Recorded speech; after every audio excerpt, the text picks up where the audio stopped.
So let's just jump in. So burnout is a very large and complex topic. It affects us both personally and how we work. There's a lot of great resources and supports to help individuals who are dealing with mental, emotional, or physical effects of burnout. However, today we're not going to talk about how we deal with being burned out ourselves on an individual level. We're going to explore the effects that burnout has on the workplace and how we can address it as a workplace issue.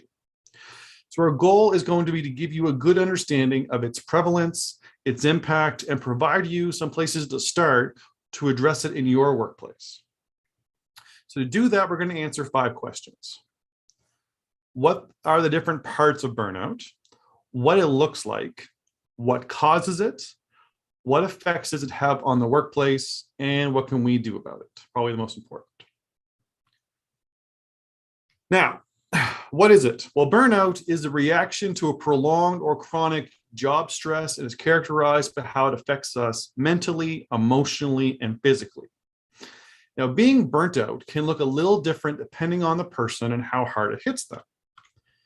But when we hit burnout and we miss time, it causes absenteeism, which is when the effects of the mental, emotional, and physical stress gets to the point that it makes us unable to work.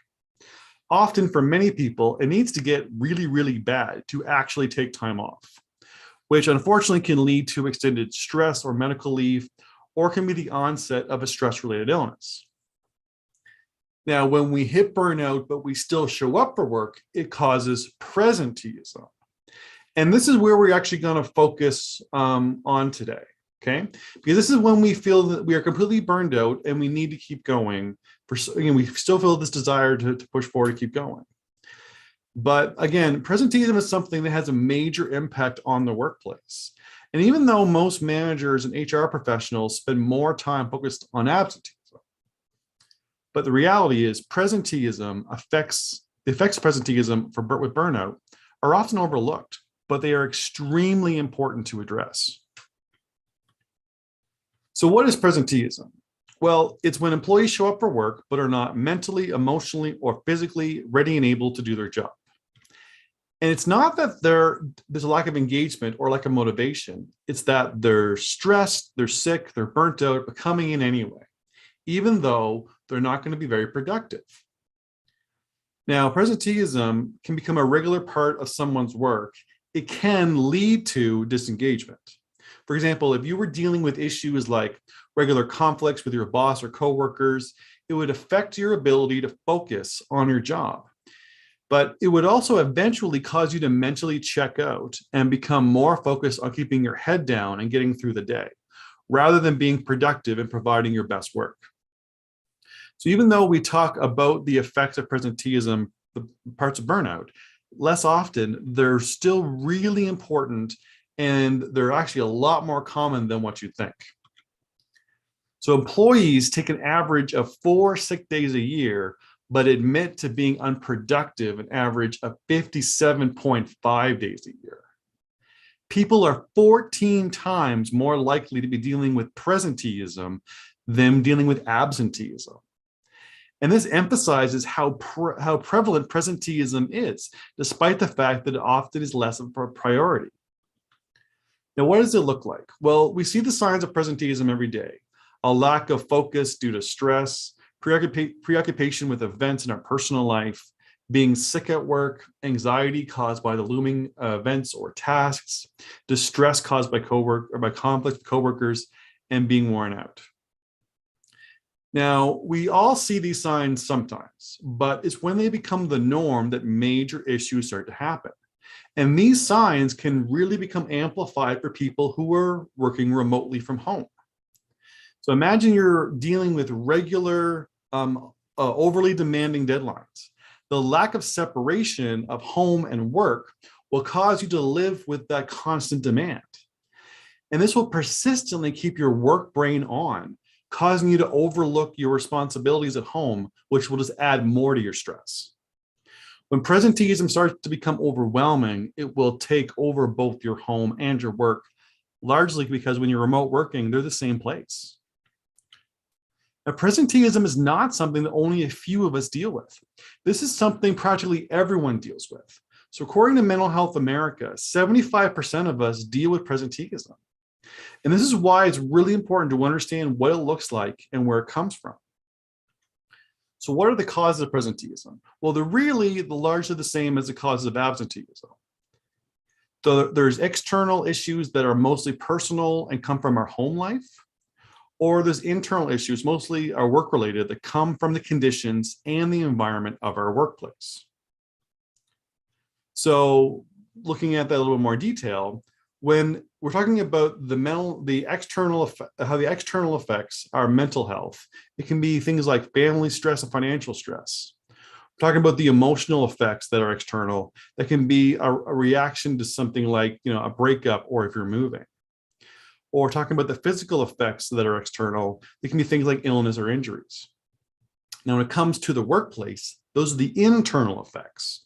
And how the internal effects affects our mental health can be with stressful climate or unrealistic expectations. How the internal effects of our workplace can affect us on our emotional health can come from the effects of harassment or accidents. And how the internal effects can affect our physical health can be when we are worn out and we have no time to recharge. Now, the point about not being able to recharge is something that's interesting. There's a really good example of that from back in October of 2021. Back then, I'm not sure if many of you remember this, but back then in October, there was a looming strike from the film industry, from the film crew union, that would have shut down the North American film industry. And one of the biggest issues was the need for workers to have longer rest periods. The union members had to deal with 12 to 15-hour days, and then they were expected to jump immediately from one film to the next. This strike was about many workplace factors, and chief among them was the inability for the film crews to rest and recharge between gigs. The internal conditions were burning them out due to unreasonable expectations. Now, when it comes to how some organizations react to the internal and external factors, they can be, we'll say, less than supportive. The common official, unofficial response to these issues can be, for external issues from your employer, well, we expect for you to leave them at the door. And when it comes to the internal issues that are caused by the workplace, the employer could often feel that, well, that's just the nature of the work we're doing. But these things here, these mental, emotional, physical factors, internal, external, these make doing your work practically impossible. They rob people of their ability to focus, to be productive, to think clearly, to be creative, patient, and be at their best.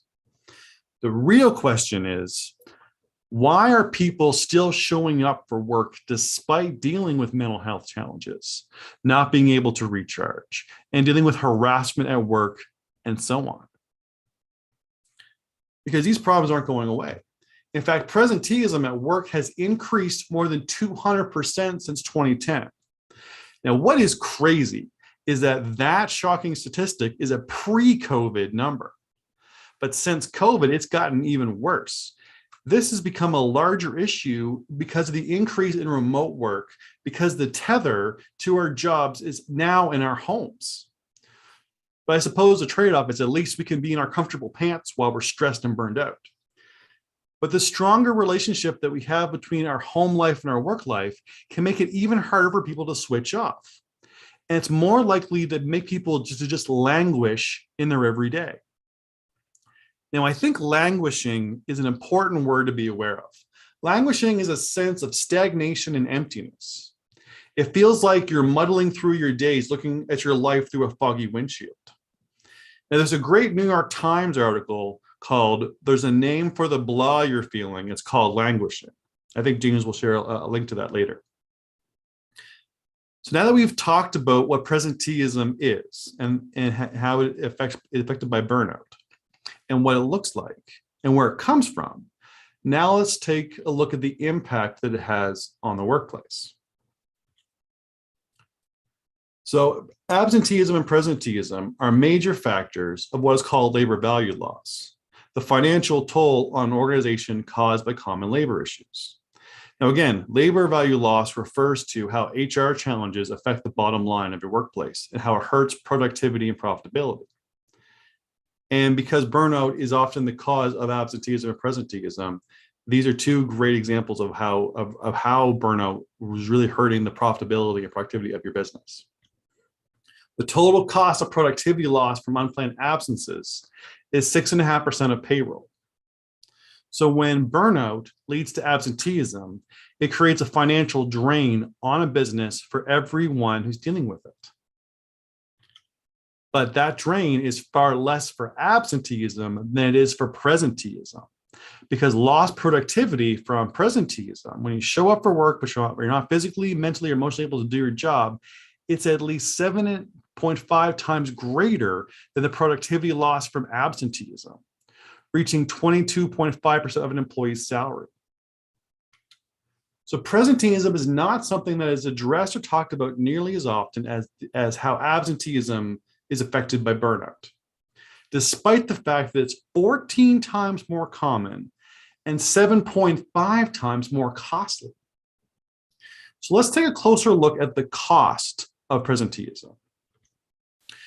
So as we said before, it's 22.5% of a salary, which works out to being $2,250 for every $10,000 of salary. So if it costs $2,250 for every $10,000 of an employee's salary, and you had 12 employees making $30,000 a year, and let's combine that with the stat from before from Mental Health America that said 75% of employees deal with presenteeism, then you have 12 employees making $30,000 a year, 75% of them are dealing with presenteeism. That's over $60,000 that your organization is losing in labor value loss. I apologize for the long numbers. Not everyone loves doing math in the middle of an afternoon. But presenteeism on its own is an extremely costly problem. But the reality is that presenteeism is almost never on its own. When left unaddressed, it not only causes absenteeism, but it leads to other common and costly problems. So the factors that cause presenteeism can address other labor issues, like disengagement. And according to Kurt Kaufman and Dr. Gabriela Gonzalez Moreno from Gallup, disengagement costs 34% of an employee's salary. It can also lead to turnover, and which is, again, according to the Center for American Progress, turnover costs 20% of an employee's salary. And turnover is steadily becoming the most common result of unaddressed presenteeism. So let's take a look what that looks like. So here's an example from a colleague who shared her story with us. We've obviously changed the names in the organization. So meet Diane. Diane is the director of communications for a regional telecommunications company. She was a core member of the management team and worked very closely with the CEO until they retired.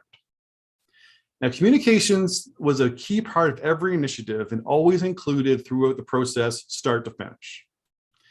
And when the new CEO was hired, Diane knew that staying on top of communications would be essential.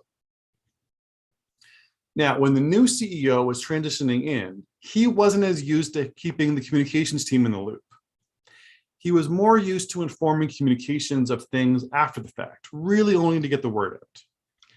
And this approach had Diane and her team constantly scrambling and never fully aware of what was going on. And Diane was on extremely tight deadlines, and this was completely overwhelmed. So under the old CEO, Diane was included during every stage of the decision process. The former CEO made sure that the communications team was the best informed department in the organization, because they were critical to create buy-in both internally and externally, to control the narrative when change was happening, and to keep investors and stakeholders in the know. So this new dynamic with the current CEO forced Diane to work herself to the breaking point in order to maintain the same quality of work that she produced under the former CEO. Eventually, Diane started to burn out.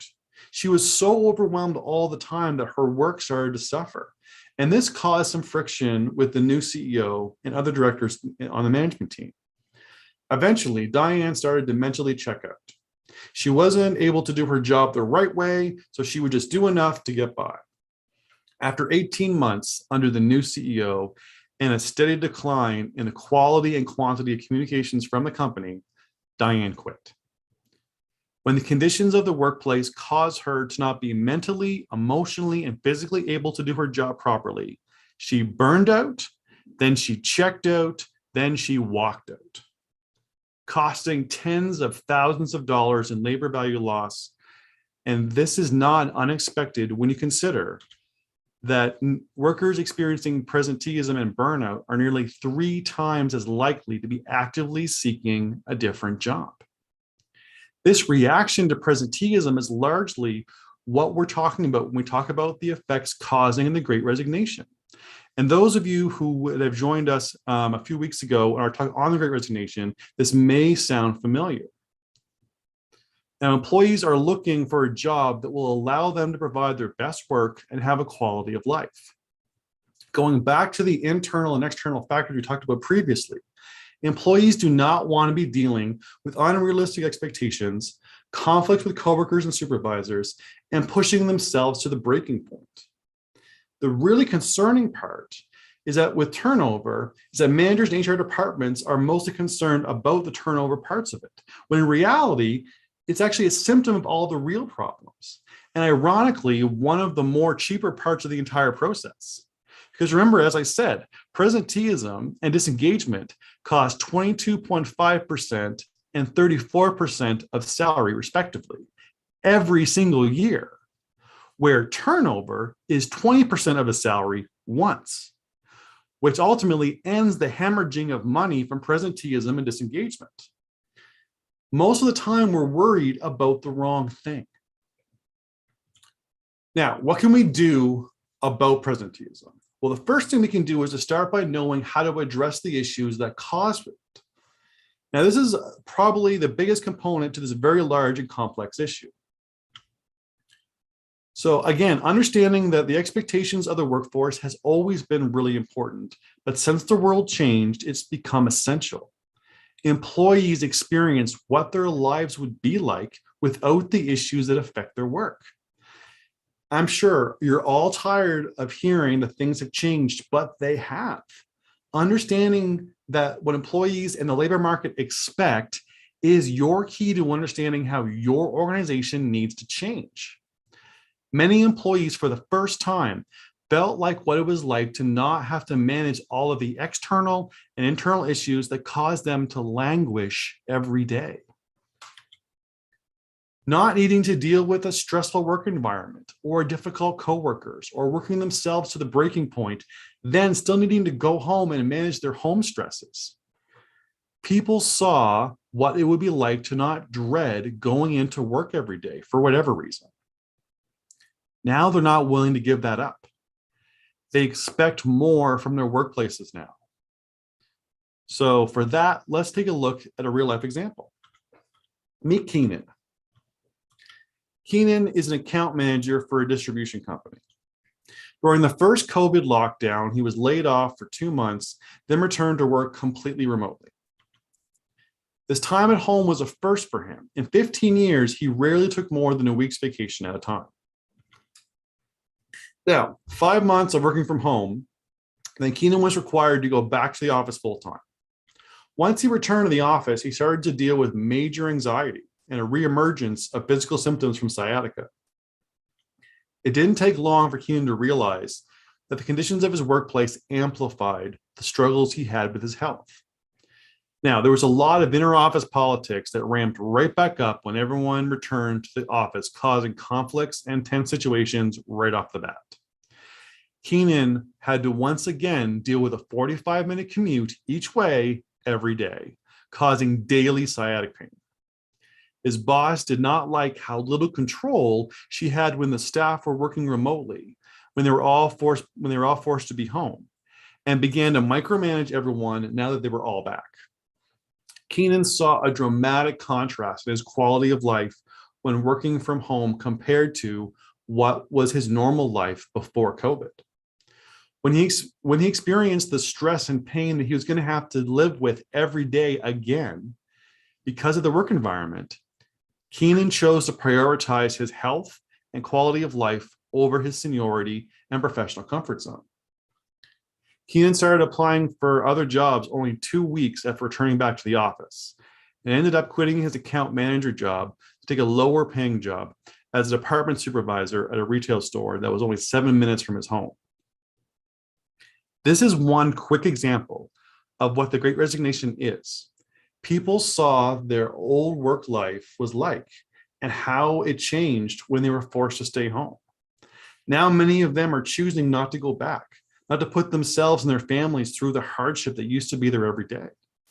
People expect more now. They require sufficient wellness supports, equitable and accessible company policies, a living wage, better job securities, and so on. And without these things, they become dissatisfied. Now let's camp out here for a moment, because this is really important to emphasize. Presenteeism is tied very closely to job dissatisfaction. And they're both a result when these 7 factors that we call dissatisfaction factors are not being properly handled or provided to the expectations of employers.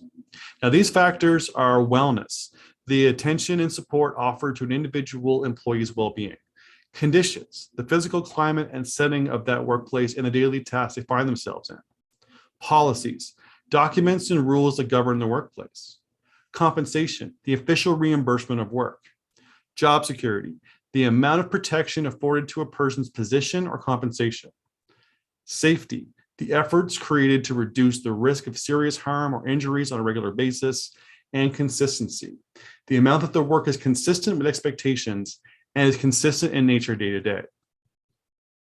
Workplaces need to strive to make sure that these 7 factors of the workplace are meeting the 3 expectations of the workforce. Employees and the workforce expect that these 7 factors will all be competitive with other jobs, sufficient to provide them what they need, and will be fair and equitable. So when it comes to working conditions, for example, the employees expect the work environment is going to be competitive with other jobs in their region or within their industry. They expect that the working conditions are sufficient and will allow them to get their best work done. And they expect the working conditions are fair and equitable. When it comes to wages and compensation, employees expect that the wages are competitive with similar jobs in their region or sector, that the wages are sufficient to live on and provide them a reasonable level of comfort, and they expect that the wages are equitable and that there are not massive discrepancies between different roles and different levels of authority, and so on with all the other factors. When we work to make sure that each of the 7 factors are meeting the 3 expectations, this is what we call the 7x3 rule. When a workplace makes the effort to address factors like wages, safety, wellness, policies, etc., to make sure they are all competitive, sufficient, and equitable, this is how you are going to be able to change the workplace to resolve many of the issues that cause burnout, absenteeism, and presenteeism. Now, if you're interested in learning more about the 7x3 rule, we'll talk about how you can do that a little bit later. But for now, let's move on to the next thing we can do to address burnout and presenteeism. Now, as important as the factors and conditions of the workplace are, and they are very important, but it's also crucial to not forget how important the workplace culture is when creating presenteeism. Lack of support from leadership is the biggest driver of presenteeism and burnout. Companies need to consider workplace culture, not just wellness programs. Leadership and the expectations placed on employees, especially remote workers, have a great impact on the prevalence of presenteeism.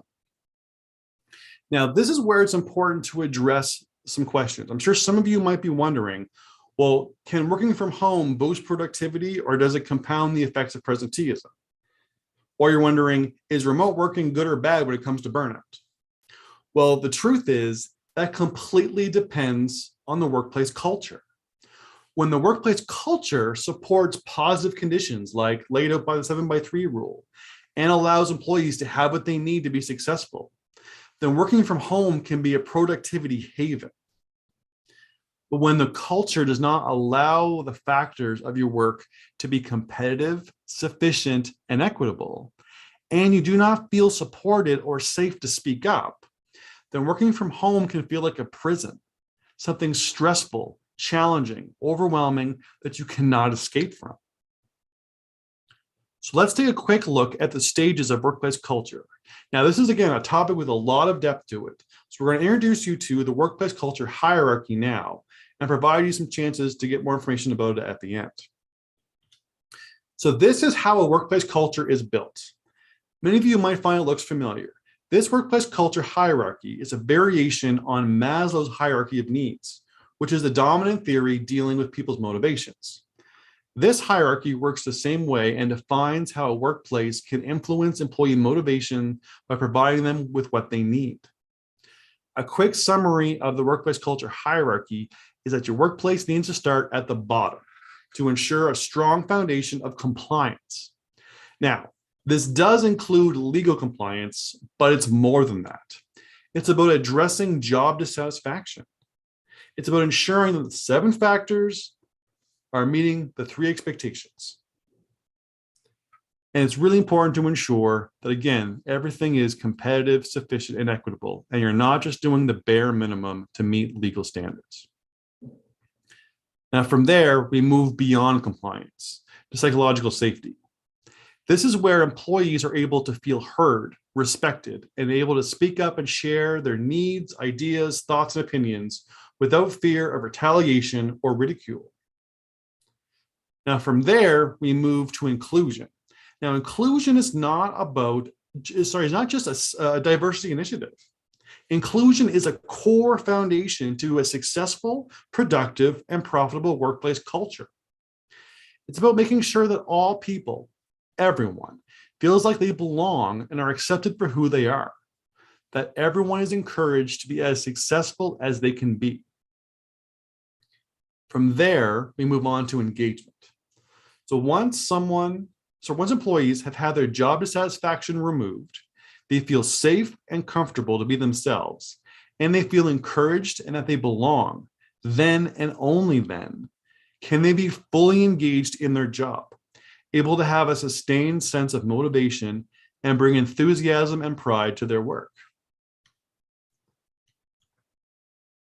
Now, but starting to climb the hierarchy is about knowing how to truly address the dissatisfaction factors, which can often depend on how psychologically safe your employees actually feel. For example, with wellness, if you're going to address wellness for being competitive, sufficient, and equitable, you need to make sure that the wellness supports you have are actually meeting the needs of employees. Are they getting the time to recharge and recover? Are the leaves and days off actually enough to support them? Or is it that your wellness programs are mostly an annual company picnic and treadmill in the break room? With policies, are policies encouraging employees to take the time off they need? Or is there an unspoken rule that actually punishes them if they do take the time off? Do your policies actually resolve and deter harassment? Or do they only pacify the complaints? With safety, is your workplace actually safe for your employees? Now, for many frontline workers, mask mandates and vaccination enforcement has them now dealing with more irate customers than ever. So the question is, do they feel safe or safer with your company compared to other similar jobs? If employees feel like management does not actually care, they may not feel like they can share what they need, which just creates more dissatisfaction. And that can be a major problem to address, even when someone is committed to making the required changes. And to give you an example of that, let's meet Isabella. So Isabella was hired to take over a satellite office for the asset management company that she works for.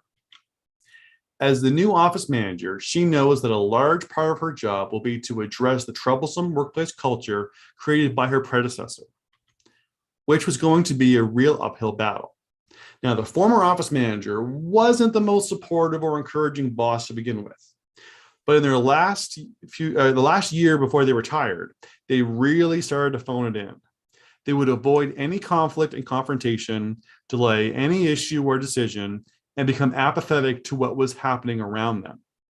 They basically would just come in every day, lock themselves in their office, avoid everyone, and wait for the clock to run out till they retired. Now, this caused the staff to be stressed, burnt out, and there was massive disengagement. Now, the upper management tried a number of wellness initiatives to address these issues, but nothing was really making any difference at all. But Isabella knew how difficult changing the culture was going to be. So part of her conditions to accept the job was that she was going to need a little bit of help. So we started working with Isabella to tackle her workplace culture challenges and provided her some coaching on giving her a more inclusive type of leadership that she was going to need to tackle such a challenging office culture. She, like 99% of us, wanted to jump in and create engagement to improve employees' motivation and enthusiasm. This is where we all want to start. But when we began our journey with her, we walked her through the hierarchy to help her understand that a lot of the work needs to be done to lay the foundation that she's going to need to have sustained success with engagement. So we began by helping her assess the level of job dissatisfaction that her new team was dealing with. This involved trying to incorporate a sense of psychological safety to make sure that the real problems and challenges were being talked about and addressed. Now, Isabella couldn't walk in and make sweeping changes with complete authority, like give everyone raises or ensure everyone had complete job security forever.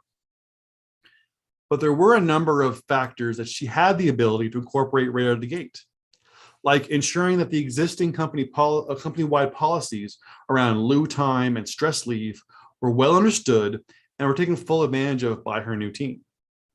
She also had the ability to incorporate flexible working options like remote working and flex time. Plus, she could also improve equipment upgrades to make the more administrative tasks a lot more streamlined. Knowing what she could do and ensuring the people felt safe to ask for help and say what they needed was the key to her getting started.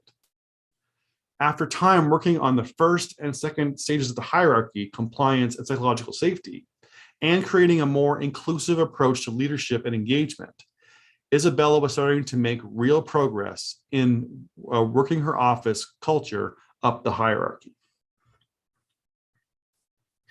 Addressing burnout and presenteeism is not a quick fix with a set it and forget it approach. It's about creating clear and intentional plan to start chipping away at the challenges. Knowing where to start and how to get there is paramount. So if you're interested in getting help in reducing the impact that burnout and presenteeism is having on your workplace, then the best place for you to get started is to book a free, no obligation 30-minute strategy session with us. If you're a supervisor or manager, we can help you identify what you can do within your job to start addressing specific causes of burnout with your team. If you're an HR professional, we can help you get buy-in to create change and shift the workplace culture of your organization. If you're an executive who wants to stop losing tens of thousands of dollars a year due to labor value loss caused by burnout, then this consultation is a great way to get started. Frequently, our plans include clear goals, free resources, recommended training opportunities, coaching options, identification of what will have the highest impact for your effort, and of course, how to generate buy-in for change. Our chat with you is a no pressure, no commitment conversation. James will share a link with you to book your free consultation in both the YouTube comments and in the Zoom chat to make sure that you don't miss out on booking your appointment. So thank you all very much, and I hope something in this talk really resonates with you and will help you improve your workplace today.